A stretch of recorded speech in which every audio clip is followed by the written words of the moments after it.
morning everyone! Ngayon naman po i-share ko sa inyo ang aking morning routine.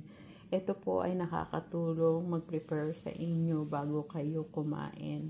It helps your digestion system. Ako, bago ako kakain, 30 minutes before I eat, I drink this first. So, as usual, yung tubig na, tingnan nyo po, nag-i-steam, na may luya, tapos may cloves. Ito po, may cloves. Yung same thing na ginawa ko as last night. Ngayon, ito nilagyan ko ng malamig na tubig, tapos lemon, tapos ground cayenne pepper. Kasi kung mainit na tubig ang ilalagay mo agad-agad, yung enzyme ng lemon is mawawala.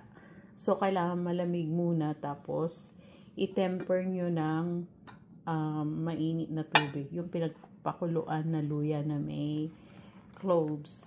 So, konti lang. Tingnan natin. Ibubuhos ko.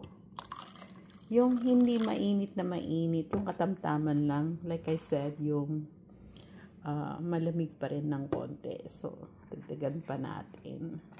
Kasi dapat warm lagi ang iniinom sa umaga. Actually, dapat kung kaya mong uminom ng warm water instead na cold water, mas maganda daw, sabi ni Dr. Berg, warm water. So, ito yung nilagay ko. Pinch of cayenne pepper, tablespoon of lemon juice. Ayan, yan ang morning routine ko. Every morning, piniprepare ko yung sarili ko bago kumain. Makipagbaka, ika nga sa pagkain. Pero, at the same time din, I do fasting. Siguro mga 18 hours. 18 hours ang...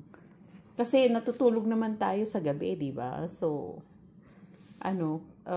ini-extend ko. Hindi naman ako nagbe-breakfast. Ang lagi kong kain is 1 o'clock na ng hapon. Hindi naman ako nagugutom. Pero, ito yung aking pinaka-breakfast. Which is right now, it's 11:30 na. So, hindi naman ako kumain. Ang last kain ko is, anong oras yun? 2:30? Or no, 5 o'clock. So, yan po. Caring is sharing, ika nga. So, ayan po, itry nyo. Salamat po sa Diyos. Bye-bye.